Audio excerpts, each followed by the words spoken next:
Every week we ask working actors 10 questions to unlock your skill, confidence and power. 10 in 10. Peace! Like, follow, comment and subscribe.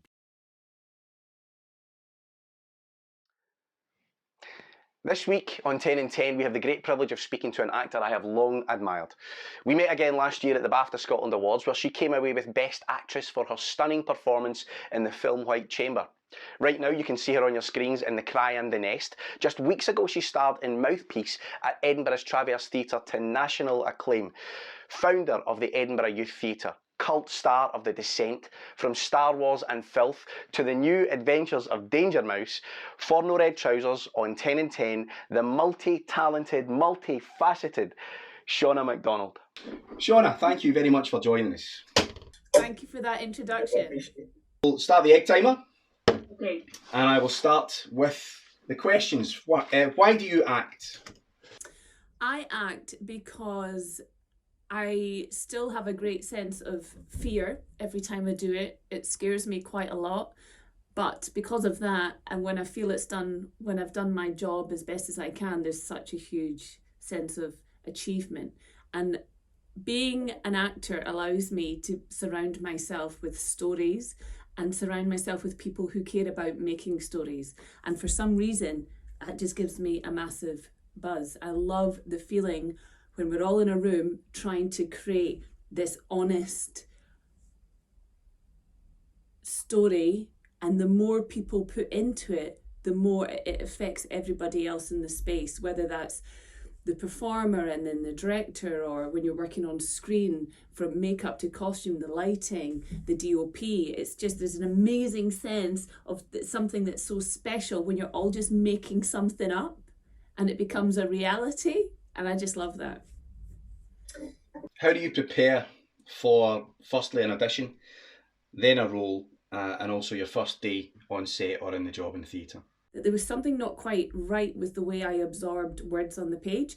And then I realised I'm actually dyslexic. So the way I accept that I've got to approach work now, I feel that I have to be so prepared with the words, with the lines.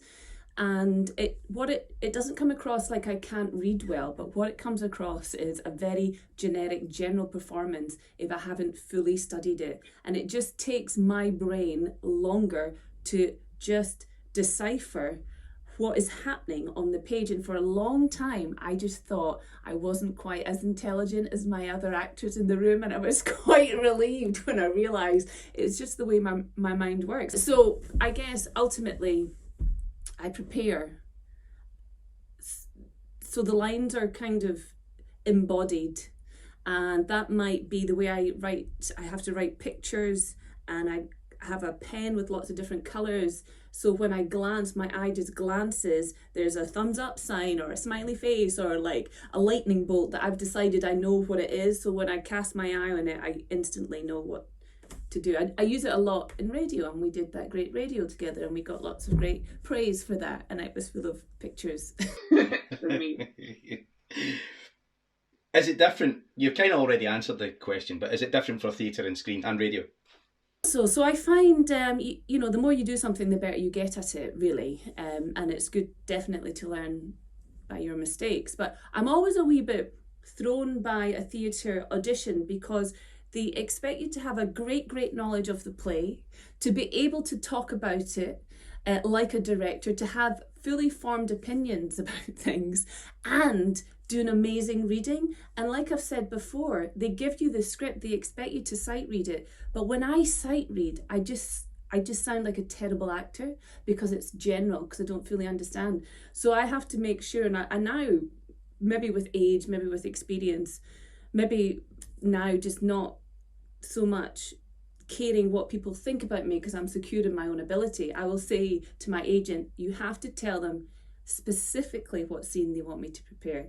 Don't ask me to choose. Don't ask me to have like a fully rounded knowledge of the whole play so we can discuss. Tell me what to prepare. Rejection, how do you deal with that?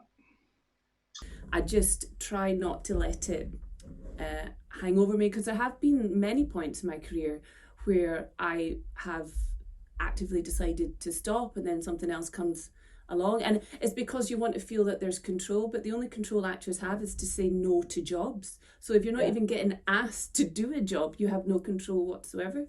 So, but you can control, I guess, how you react to rejection. I mean, I did, for some reason, I went through my Hotmail and I found an email that I'd written to my agent about not getting the film Beats, that was written by Kieran Hurley, who wrote Mouthpiece.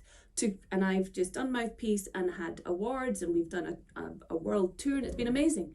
And it said, "I'm so sick of feeling like this, Ruth.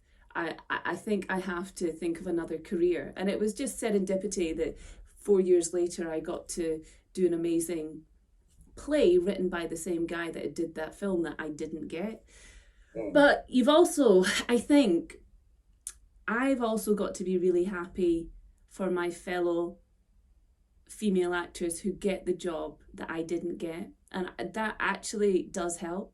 How do you make decisions about your character and for your character?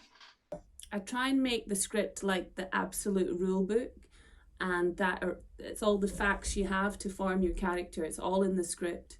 Write down all the facts. Write down what everybody says about you. Write down what you say about everybody else. And then you've got reams of facts, actual things. And know what you want. Always know what you want in the scene. I mean, it's basic stuff. What is your objective? What are you wanting in the scene? And it has to, the how you are at the start of the scene has to have changed by the end. I mean, forget about emoting. Doesn't matter what you feel. What do you want? It's quite David Mamet in the way, I guess, that I work. How do you make sure that you serve the story and your fellow actor? Listen to them. Shut up and listen. Listen to what they say and react to what they've said. It's that fundamental. What book or lesson most guides your work? I was warned not to read True and False by David Mamet when I went into drama college. And I can see why I was warned not to, because it's kind of anti what I was getting taught at the conservatoire at the RSAMD. But reading it now, it's just such an uplifting book because it kind of breaks it all down so it's very clear. And of course, there's space for that magic in acting that you can't really describe or pin down what you're doing, why you're doing it, what that person's doing. It's something that's alive and untouchable. But there is a structure that you can go back to all the time when you're kind of trying to build up your performance. What basics do you return to when you are struggling? To listen, to go through the script again, to look what the other characters are saying, and stop thinking about my lines. I try not to ever change my lines, because I think it's our job, and that's what makes it exciting, is to make the lines work. Now, that's really hard when it's terrible lines. Sometimes the lines are really bad when you've just come in to do a day's work on something that's really, it's not your finest hour, but everyone's just trying to make money. But that's part of the challenge, isn't it? That's your job as an actor, to lift these lines off the page and make it sound like it would actually be said by a real person. Yeah, it sounded right to someone. Exactly. What keeps you grounded? What keeps you out of your own head? Just in life. Yeah. I've got 3 daughters. I run a youth theatre, so I run a business. I've got a staff of 13 people.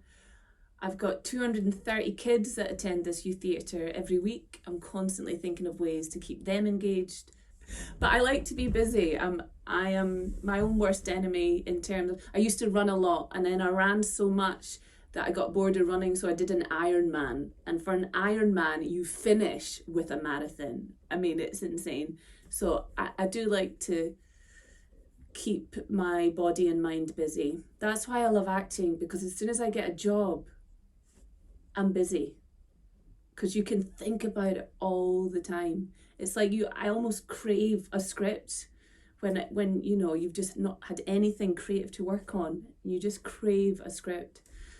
Yeah. When does it feel right? What I love is when you may have said these words hundreds of times and the actor you're working with the same, and they say something and you hear it for the first time. And by hearing it, you're in that moment and your body does something involuntary. You're not acting, you didn't prepare it. It's just you're there in the moment, finding the honesty and the truth of that.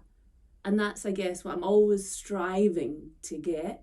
And you get sort of little magic moments like this. Ladies and gentlemen, Shauna Macdonald, thank you very, very much.